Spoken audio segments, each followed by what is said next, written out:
rettsyndrome.org. I'm Paige Nuez, and on behalf of our Board of Directors and team, we're so pleased to bring you this entire week of free webinars to help with your understanding and deepen your knowledge of Rett syndrome research and care practices. Your children are incredibly important to us, and having your attention and presence today demonstrates your deep commitment to them as well. We're glad to have you with us.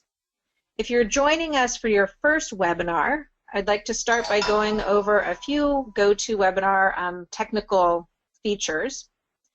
The audio feed is open only for our presenter, Dr. Motil, so you don't have to worry about your background noise interfering with the presentation. If you look to the upper right corner of your screen, you'll see a control panel window, and we invite you to write in any questions that you have for Dr. Motil in the question box throughout her presentation, and we'll hold all of the questions and answer them as time allows at the end. If we don't get to your question during today's webinar, we will work with her to get all of your questions answered through email. So please feel free to submit whatever's on your mind on this very important topic. If that control window is distracting to you, you can click on the small orange box with a white arrow to minimize the window, and then you can click on it again to expand it if you wish to submit a question. I also want you to sit back and listen and relax and learn from the information Dr. Motil is presenting today. You don't need to worry about taking notes.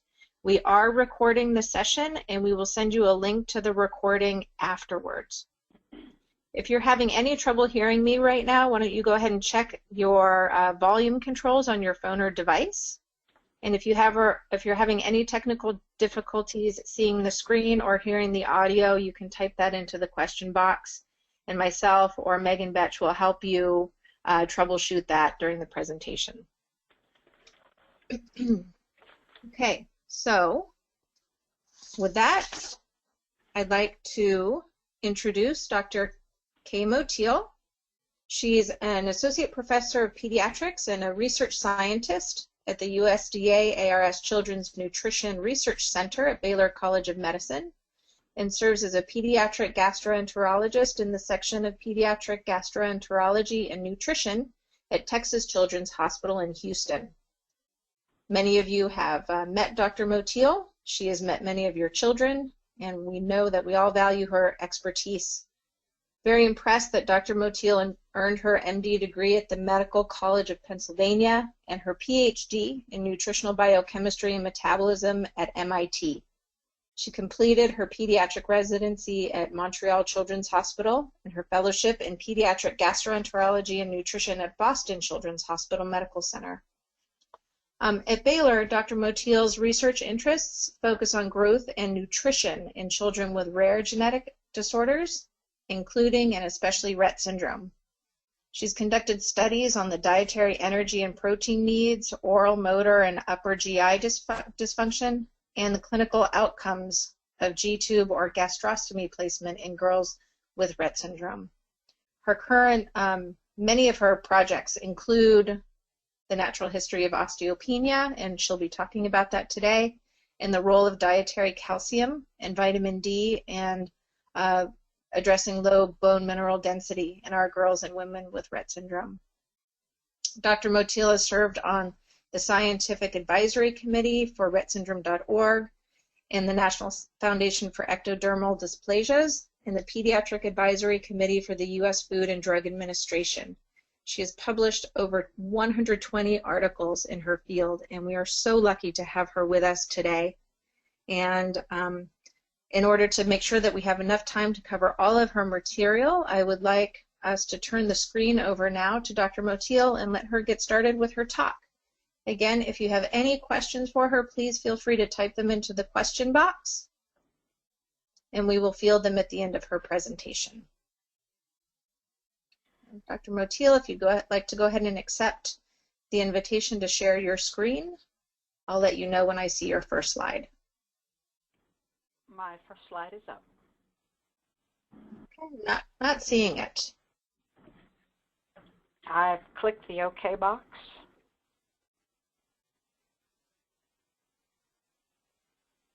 Megan, are you seeing Dr. Motil's slides?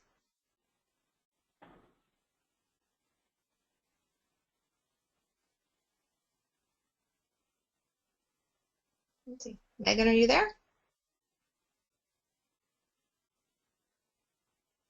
I can't see them either. Is there another box that came up that you could press? No.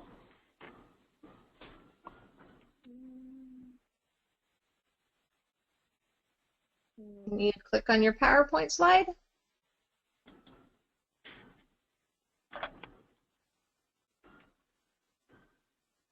Or on Show My Screen, do you have an arrow or do you have the two lines that show pause?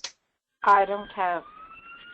Oh, on my screen, Yeah, the on little the lower left corner,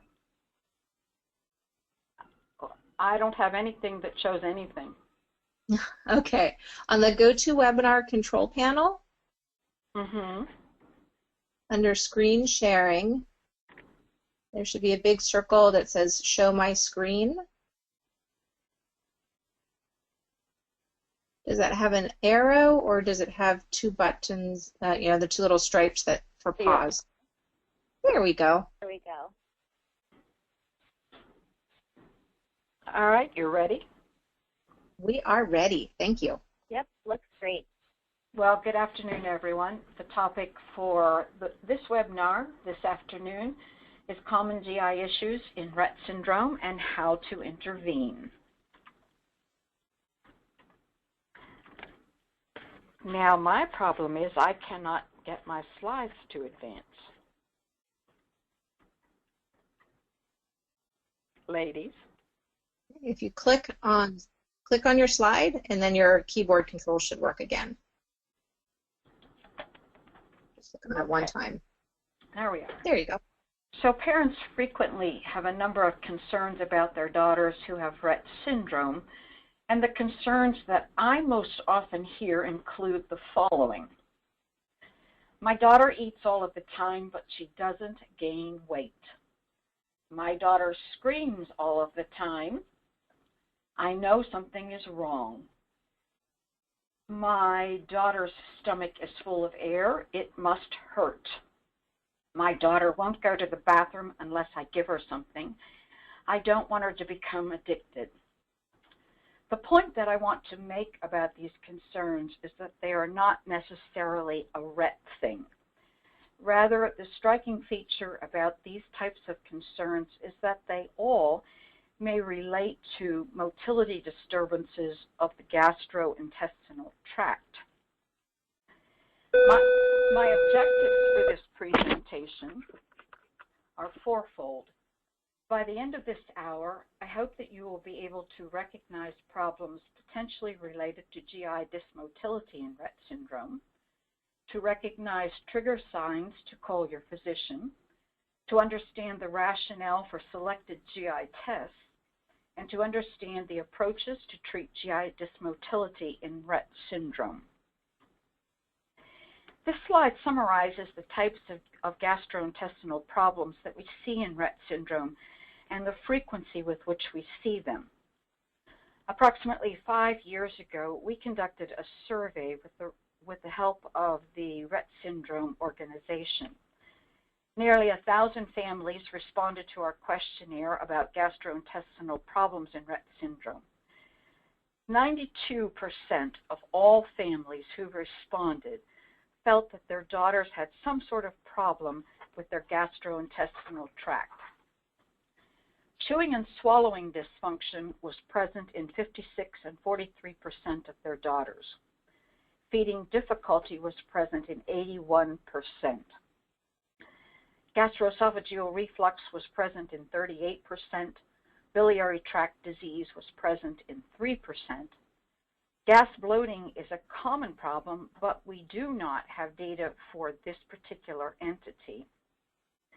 Constipation was present in 80% of the girls and young women with Rett syndrome. The point of this slide is that every part of the gastrointestinal tract can be affected with gastrointestinal dysmotility, and most individuals with Rett syndrome have problems potentially related to gastrointestinal dysmotility. Now the question is, why do we see gastrointestinal dysmotility in individuals with Rett syndrome? This slide summarizes the results of a very recently published study conducted by scientists at the University of Ottawa, Ontario, Canada. Scientists carefully examined the nerve networks of the gastrointestinal tract, otherwise known as the enteric nervous system, in human and mouse tissues.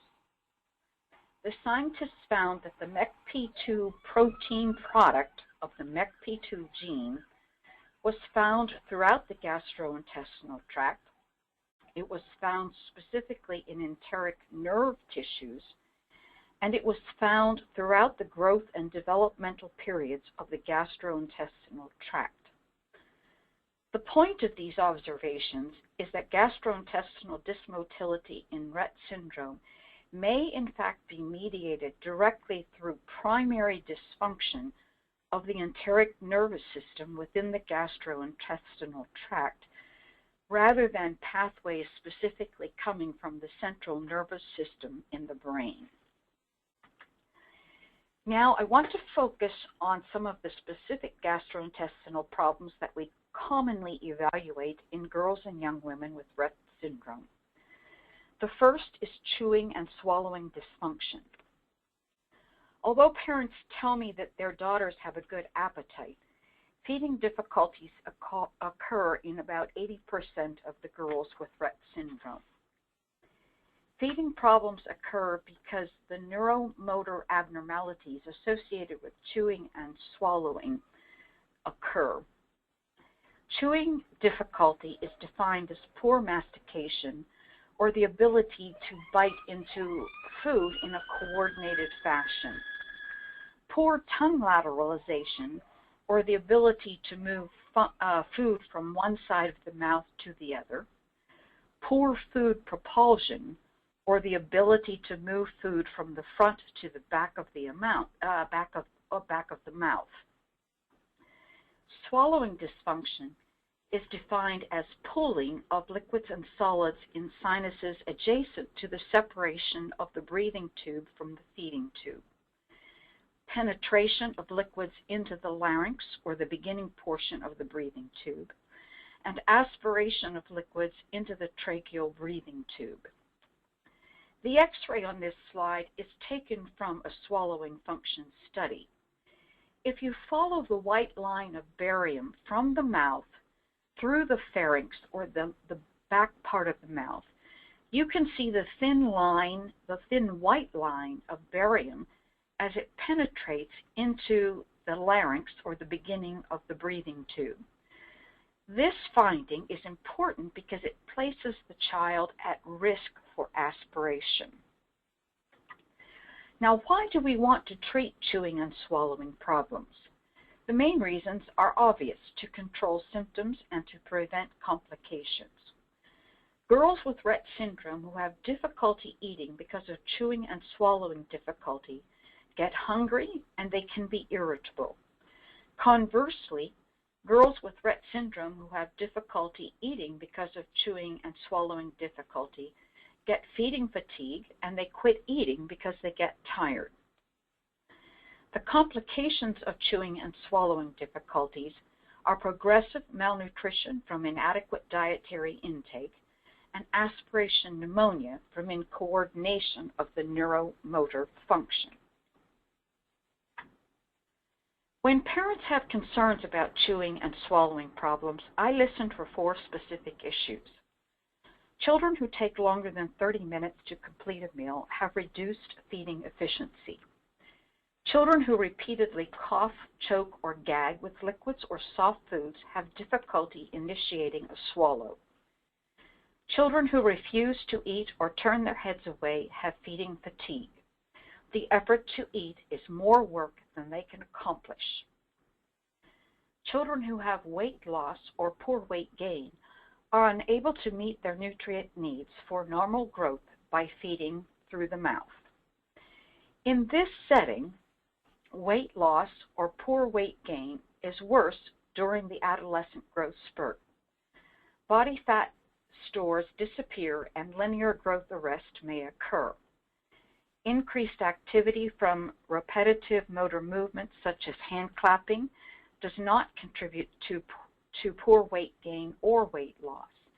And intestinal malabsorption does not contribute to weight loss or poor weight gain. There are two diagnostic tests that we use to help us assess chewing and swallowing difficulties. The swallow function study, which was the X-ray shown on the previous slide, is a radiographic study performed with the assistance of a speech pathologist. Chewing and swallowing skills are assessed using thin and thick liquids, soft or pureed foods, and a crunchy cookie. Girls with Rett syndrome typically perform best with thick liquids and soft or pureed foods. The body mass index, the second method, is the gold standard for assessing the nutritional status of an individual. The body mass index is a measure of proportionality between body weight and height. The graph shown on this slide is used to plot and compare the body mass index of girls with Rett syndrome against the body mass index of unaffected girls. For girls with Rett syndrome, a healthy body mass index ranges between the 25th and 75th percentile. A body mass index less than the 5th percentile or below the bottom line should prompt further evaluation or intervention. The treatment approach to chewing and swallowing difficulties per se often is limited. We recommend occupational therapy and speech therapy for assessment and treatment of oral motor function. If oral motor skills tend to wane, they usually wane with advanced age. If oral motor skills are not used, they are lost. Vital Stim is an electrode device that can be applied to the neck in an effort to stimulate muscles associated with swallowing. This device is used primarily in adult stroke victims with reportedly favorable outcomes. At the present time, we do not have data to support or refute the use of this device in children with neurological disabilities, including Rett syndrome. The treatment approach to feeding refusal is the use of alternative feeding methods.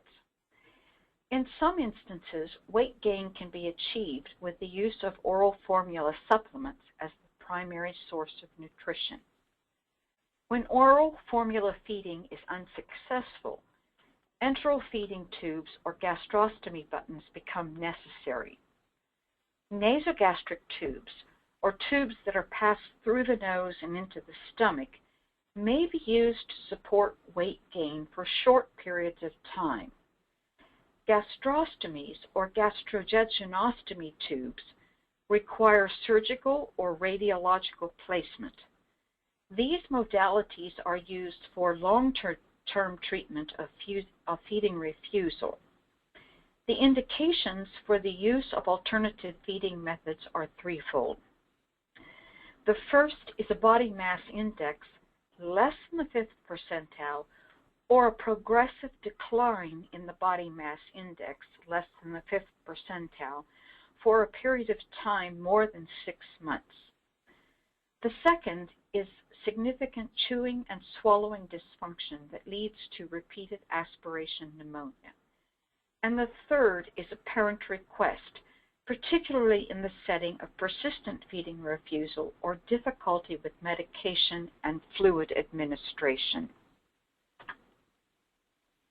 Gastroesophageal reflux is defined as the involuntary passage of stomach content backwards into the esophagus and the mouth. Stomach content includes acid, digestive, and bile, all of which can injure or inflame the lining of the esophagus. Gastroesophageal reflux is caused by poor motility of the esophagus, the lower esophageal sphincter, or the stomach itself. Dietary, genetic, structural, hormonal, infectious, neurological, or environmental factors may affect esophageal and gastric motility. Why do we treat gastroesophageal reflux? We want to control symptoms and we want to prevent complications. Gastroesophageal reflux feels uncomfortable, it tastes bad, and it interferes with eating and breathing. Untreated gastroesophageal reflux may result in esophagitis or inflammation of the esophagus, ulcers, a stricture or narrowing of the esophagus, aspiration pneumonia, or Barrett's esophagus, which is a change in the lining of the esophagus that may ultimately lead to cancer in later life. When parents have concerns about gastroesophageal reflux, I listen for symptoms such as persistent irritability or screaming for no apparent reason. Nighttime awakening with irritability, oftentimes inconsolable. Vomiting or regurgitation, wet or dry burps, wheezing, or in fact, frank aspiration. A number of diagnostic tests may be recommended to evaluate gastroesophageal reflux. Frequently, a medical history is sufficient to allow me to make the diagnosis of gastroesophageal reflux. However, the upper gastrointestinal series is an X-ray study that allows us to evaluate the structure and, to a lesser extent, the motility of the gastrointestinal tract. This study is important because it provides assurances that the gastrointestinal tract is in the correct position and that no obstruction occurs. A pH probe study identifies the presence of acid reflux, whereas esophageal manometry identifies the presence of non-acid reflux. An upper endoscopy with biopsies helps us to identify inflammation if it is present in the esophagus. And the gastric emptying scan helps to identify delayed emptying of food from the stomach. The treatment for gastroesophageal reflux is threefold. Dietary modification, positioning, and medication comprise the most important treatments for gastroesophageal reflux. Dietary considerations include the removal of spicy food, chocolate, caffeine, and citrus foods from the diet. Children with reflux should maintain an upright position for 30 minutes after eating, and the head of the bed can be elevated about 45 degrees during sleep. Antacids and histamine or H2 receptor acid blocker medications tend to be less effective and more cumbersome to administer for the treatment of gastroesophageal reflux compared with proton pump inhibitors. Proton pump inhibitors comprise a better treatment choice for reducing acid production in children with neurological disorders who have gastroesophageal reflux. A surgical procedure, the fundoplication, is recommended only when these other medical treatments fail. Biliary tract disease, or more commonly gallbladder problems, represent three different disorders: cholecystitis, or inflammation in the gallbladder, cholelithiasis, or gallstones, and biliary dyskinesia, or gallbladder dysmotility. We treat biliary tract disease to avoid complications such as hepatitis, which is inflammation in the liver, and pancreatitis, which is inflammation in the pancreas, or the gland that helps with digestion. The frequency of biliary tract disease in Rett syndrome is approximately 3% and is found primarily in older females based on our data from the surveys that families have completed. This frequency that we do observe is similar to the frequency of biliary tract disease in girls with, who do not have Rett syndrome.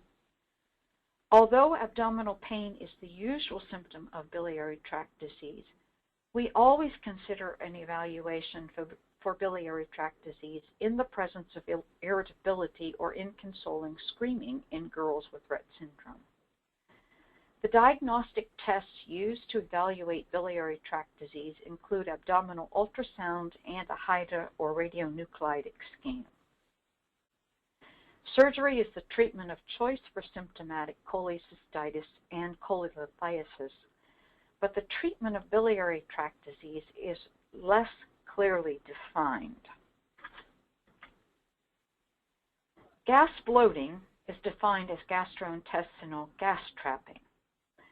Gas bloating appears as abdominal distension that worsens as the day progresses, and the abdomen sounds like a tympanitic drum when we tap it.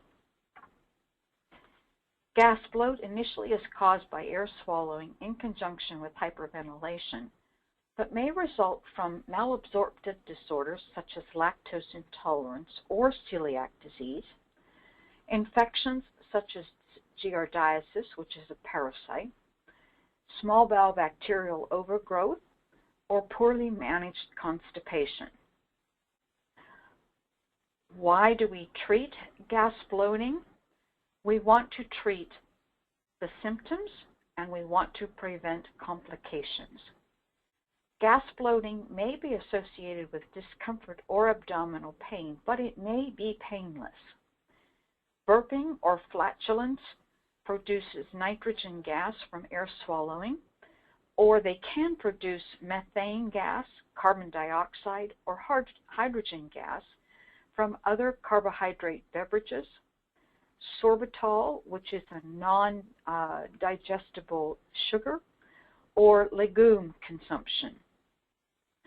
A rare complication of gas bloating is pneumoperitoneum, which is the presence of free air in the abdominal cavity. Pneumoperitoneum is usually caused by a perforation or a hole in the stomach or the intestines.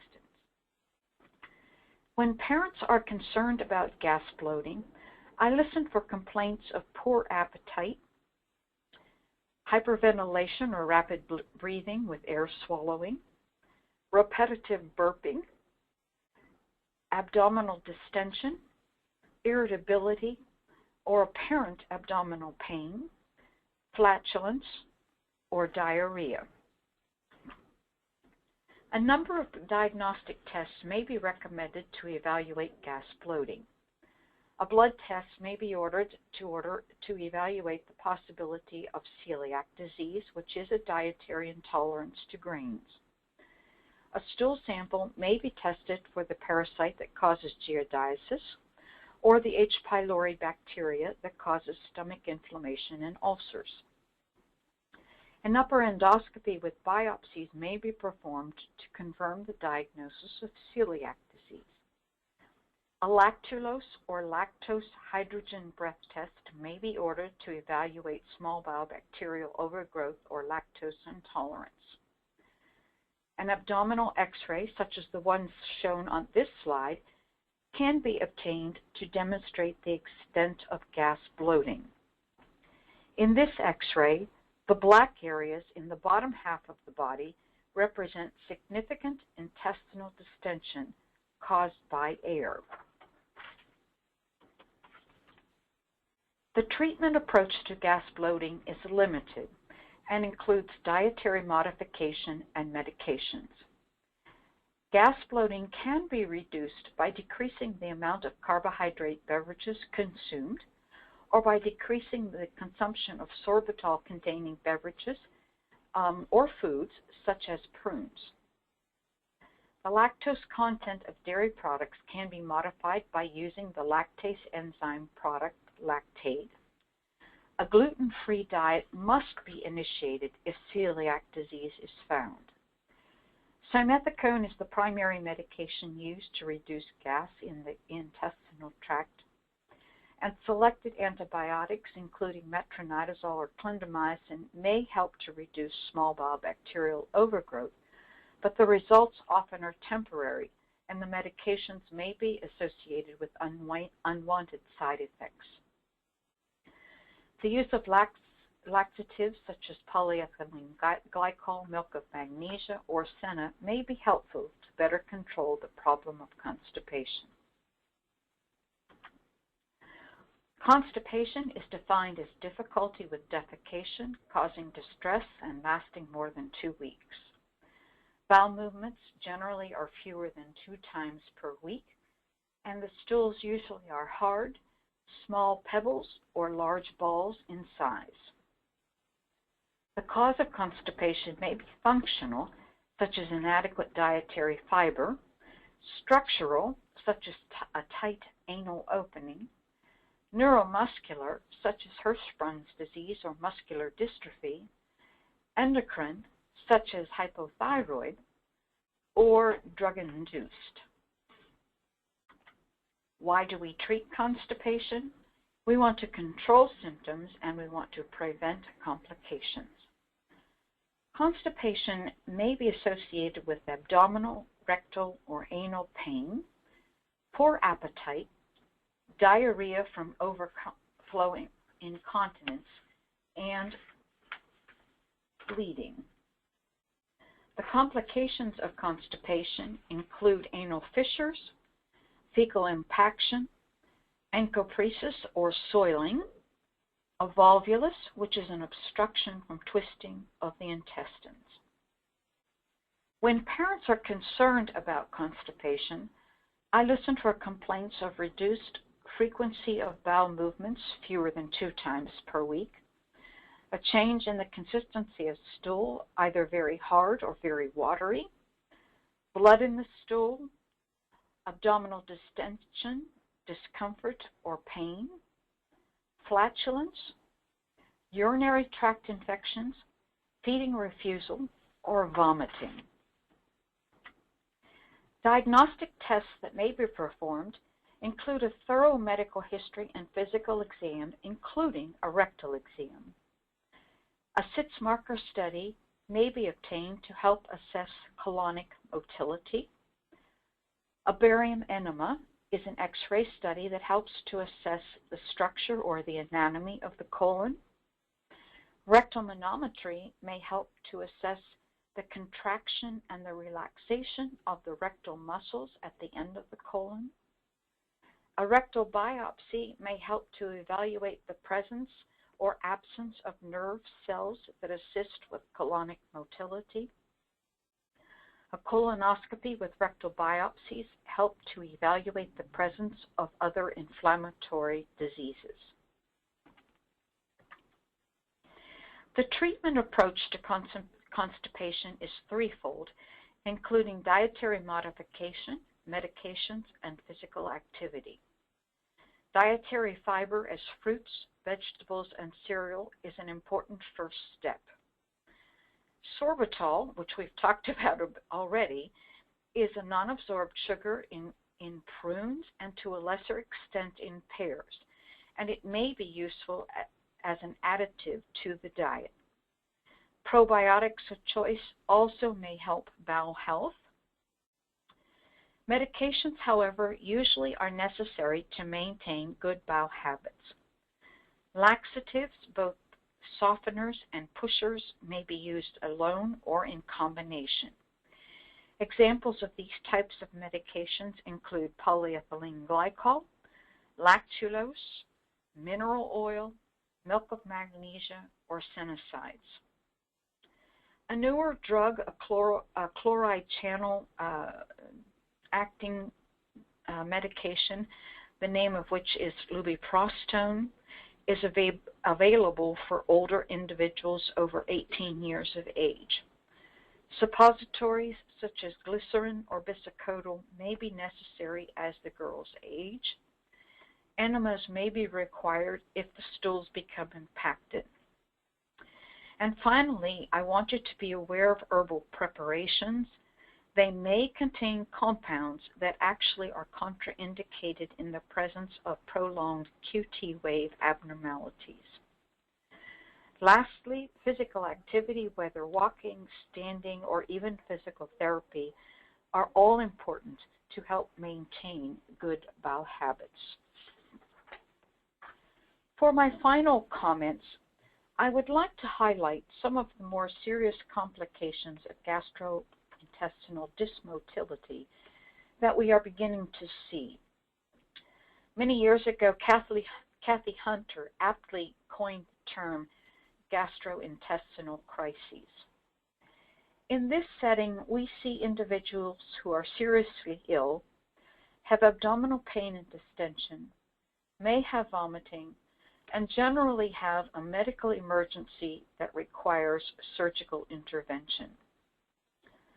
The surgical problems that we see include volvulus, or a twisting of either the intestine or the stomach, intussusception, or sliding of the intestinal tract inside itself, and perforation, or having a hole placed in the stomach or the intestines. The cause of these surgical entities is really not known, but probably has multifactorial reasons. Air swallowing alone does not result in intestinal perforation, but we do know that fecal impaction may be associated with perforation. Volvulus, intussusception, and perforation occur in children across the board. They are not unique to Rett syndrome, but they do raise concern for us in the context of the gastrointestinal motility that we do see in our girls. In summary, gastrointestinal problems commonly found in Rett syndrome include chewing and swallowing difficulties, feeding refusal, gastroesophageal reflux, delayed gastric emptying, bloating, and constipation. These problems are caused by dysmotility of the gastrointestinal tract, presumably because of abnormalities in the enteric nervous system. Any symptom that causes parental concern should be evaluated by a physician. Selected diagnostic tests may be obtained, and treatment strategies should be discussed with your physician to improve symptoms, to avoid complications, and to improve the quality of life of your daughter. With that discussion, I'll close this topic and we'll entertain questions.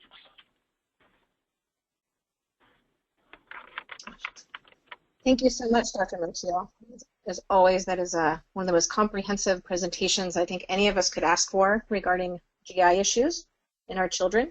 For our new parents with very young children, I don't want you to be overly concerned that any or all of these issues will be suffered by your child, but I really appreciate having information on hand to know what to do in the event that things do come up, especially with our nonverbal children.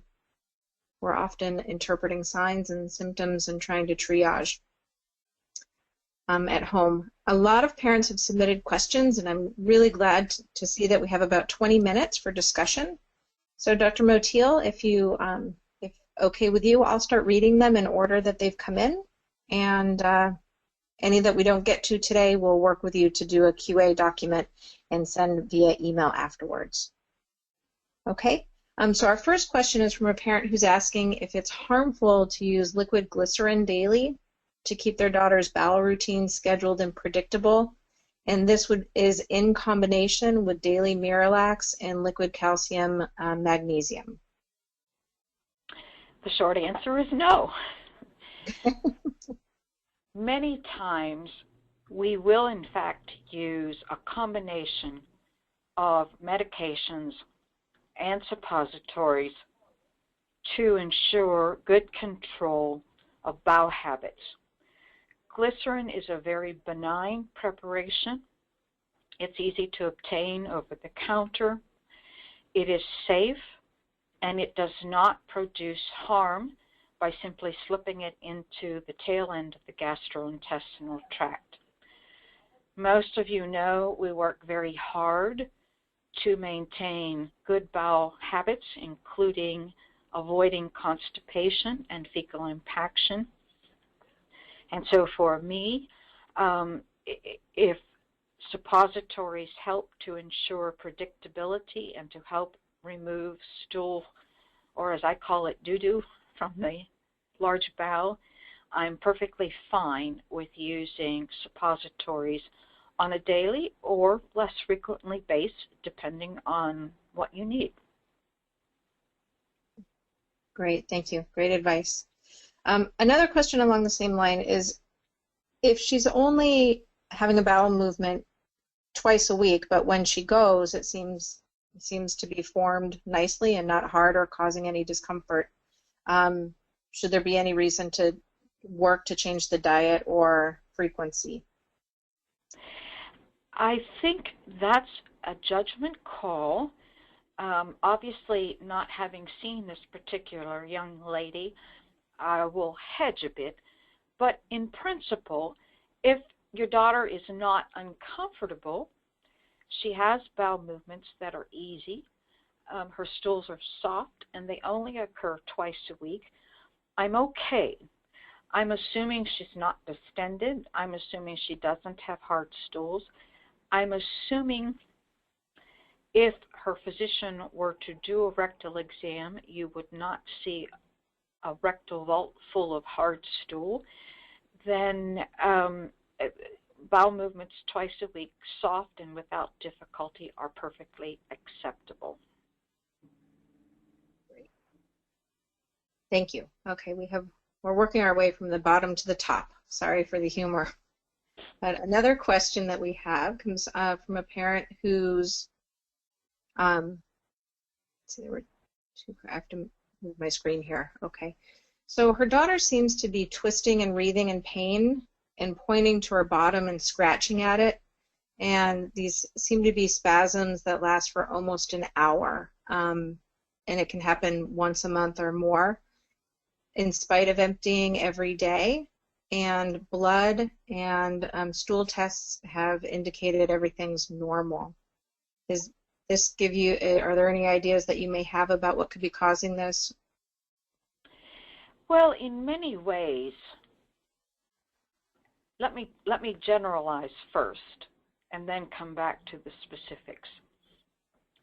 In many ways, the dysmotility that we see in our girls can reflect similarities that we can see in unaffected children when they have nothing more than the irritable bowel spectrum. The irritable bowel spectrum in and of itself is dysmotility of the gastrointestinal tract, usually the lower gastrointestinal tract. And there you can see variations on the theme that run the gamut from constipation to diarrhea to what I call colonic spasm or spastic colon to gas bloating. You can have one or a combination of all of these variations on the theme. So to the degree that girls with Rett syndrome have an underlying neurological disability, they too can have any or all of these types of symptoms. When I see a young lady having what appears to be abdominal discomfort, and at least hearing from a parent that this seems to be low down, I certainly don't dismiss any or all of those particular issues. Stool tests for blood or for other things, depending on what they are, usually don't give us an answer. Oftentimes, these particular tests are done simply to rule out other problems. So when I see a young lady who seems to be having abdominal discomfort and pain, I will not only do the kinds of tests that I presume have been suggested or obtained, but I will very often do other tests to provide assurances that I'm not dealing with other gastrointestinal problems that run the gamut of all the things that I simply talked about in this previous 30 to 40 minutes.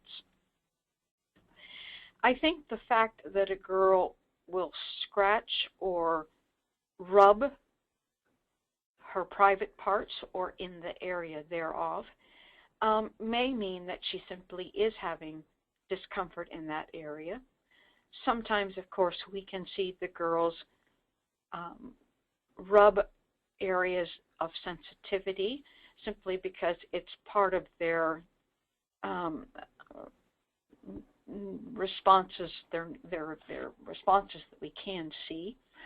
But I think, we certainly don't dismiss any of these particular complaints until we're certain that we have a better explanation.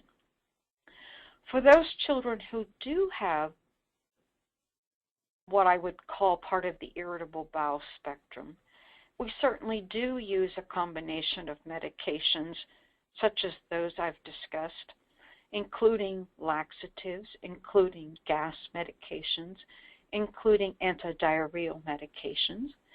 And I think for the issues of spastic colon, if you will, for spasm or for discomfort, there are some antispasmodics that I did not mention in my discussion in the last half hour. And those particular medications are things like dicyclamine or hyoscyamin, which you might think about trying for the spasms of muscles at the lower end of the gastrointestinal tract. So I think that's where I will conclude with those remarks.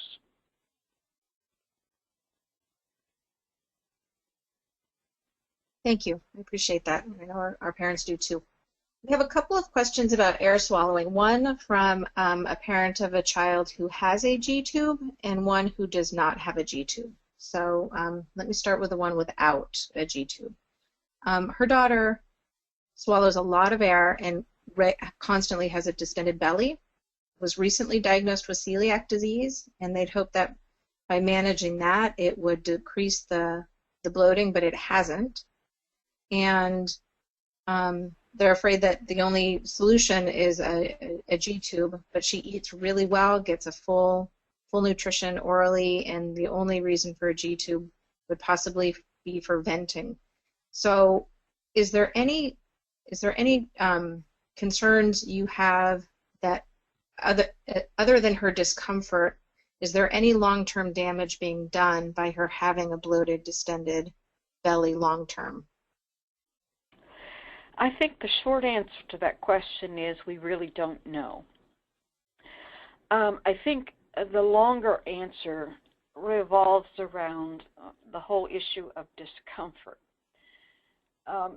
We see many girls who have abdominal distension and walk around just fine, happy as a clam.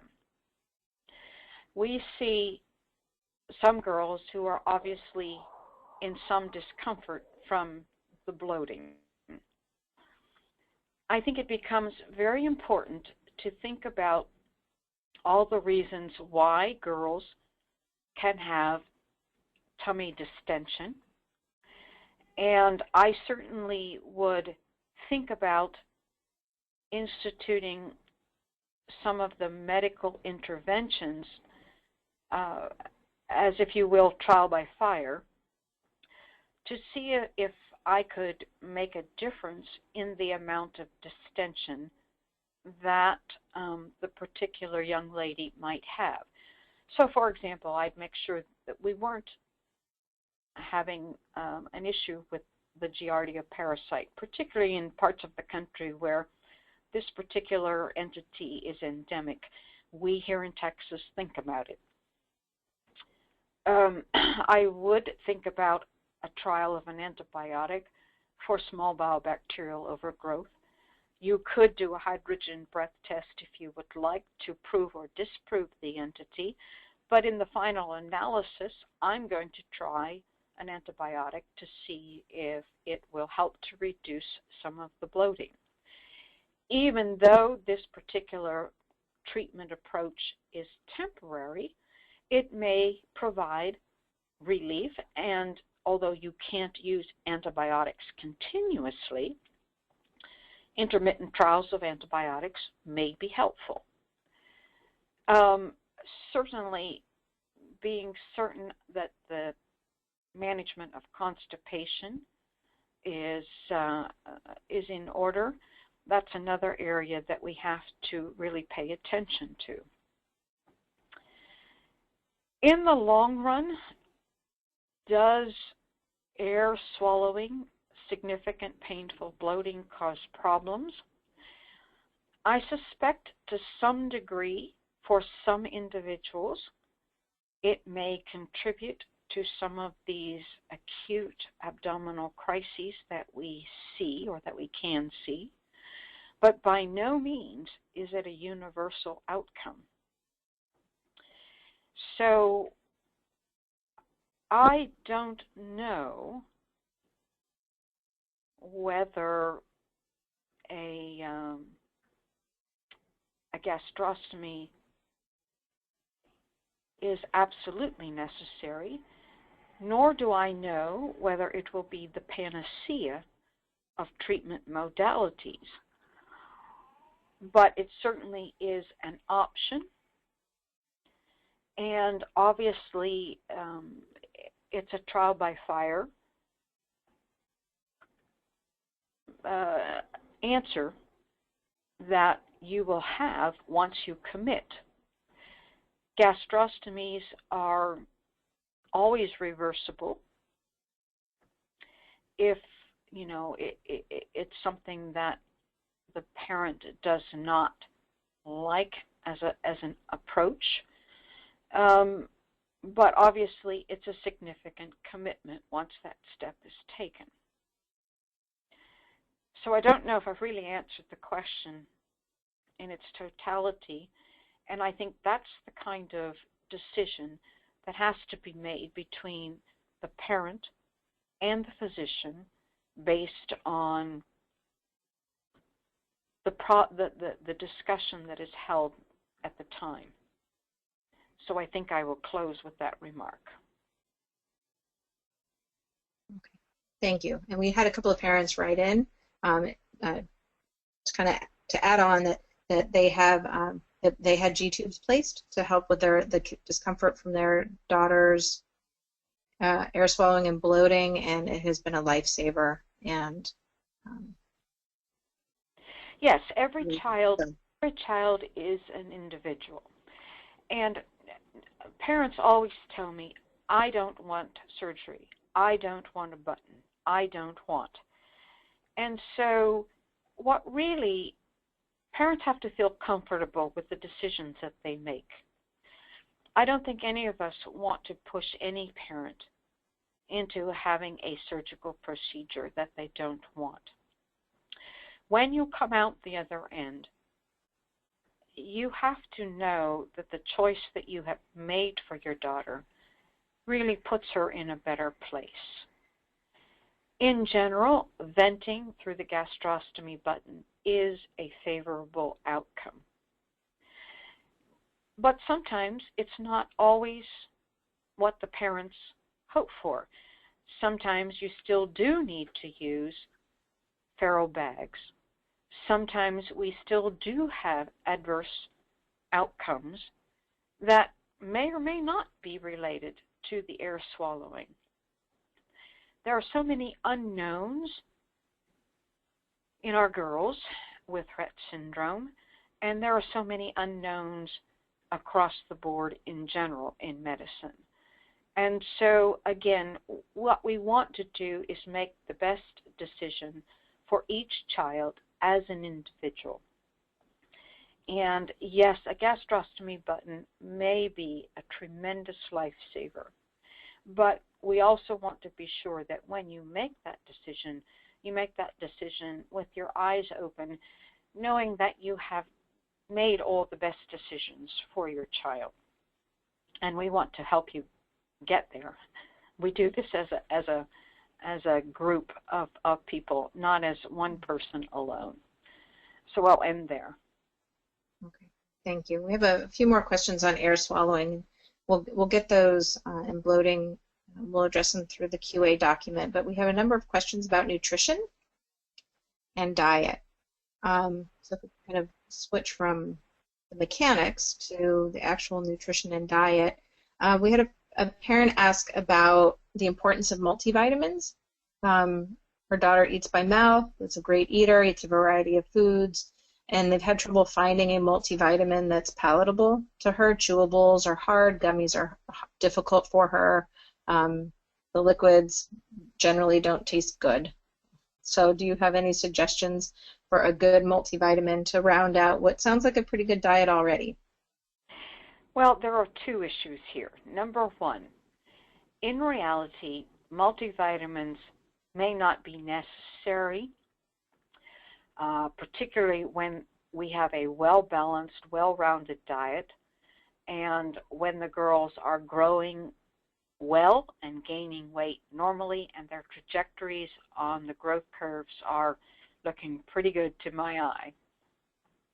The real reason we often focus on multivitamin and mineral supplements is because we are concerned about vitamin D in the diet.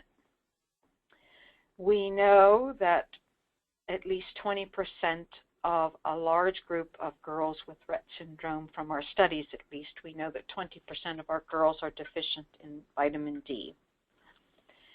We know vitamin D is important because it helps to facilitate calcium absorption from the gastrointestinal tract, from the diet across the gastrointestinal tract and into bones. We know calcium absorption is important because of bone mineralization.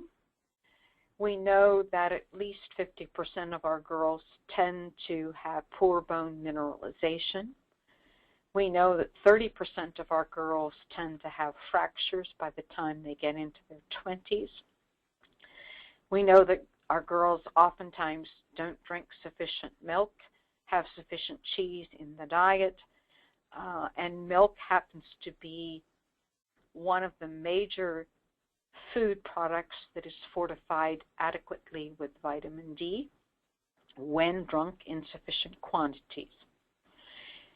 So the real issue here is vitamin D in the diet, because many times the girls don't get out into the sunlight.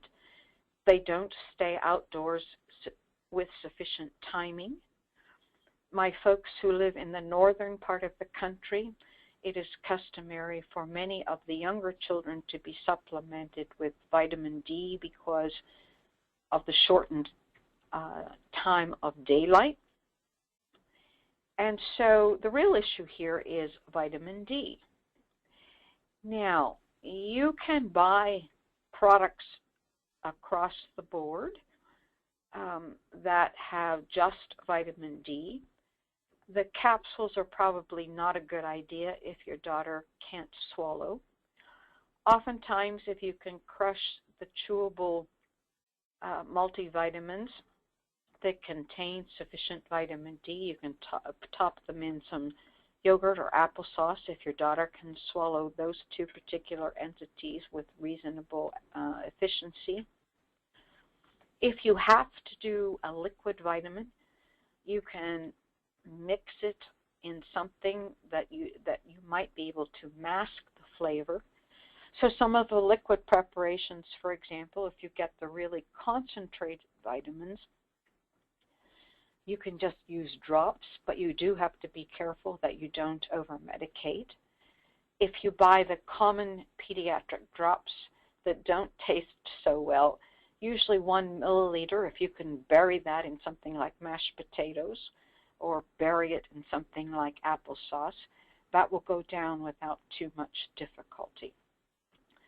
So crushing a multivitamin and trying to mix it into some palatable food source oftentimes gets you by, or again, mixing the liquids in some sort of palatable food source.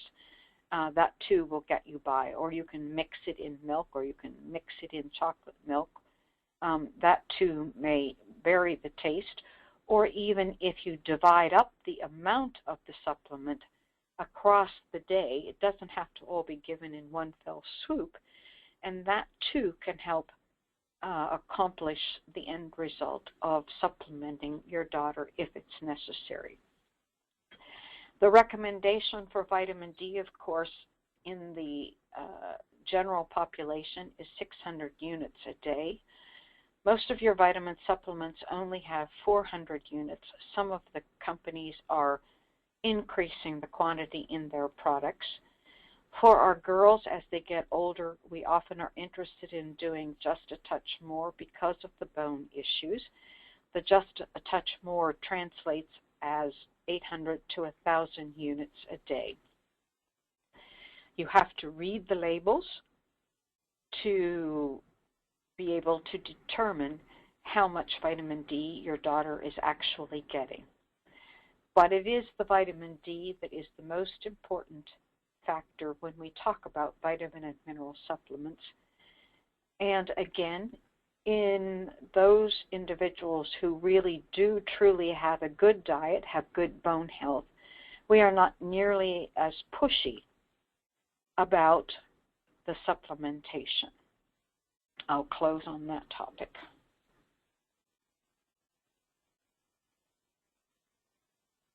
Okay, great. Thank you. Very important. Okay, I have one general question that might be relevant to a lot of people out there, so let me ask this one, and then I think we'll need to finish our webinar for the day.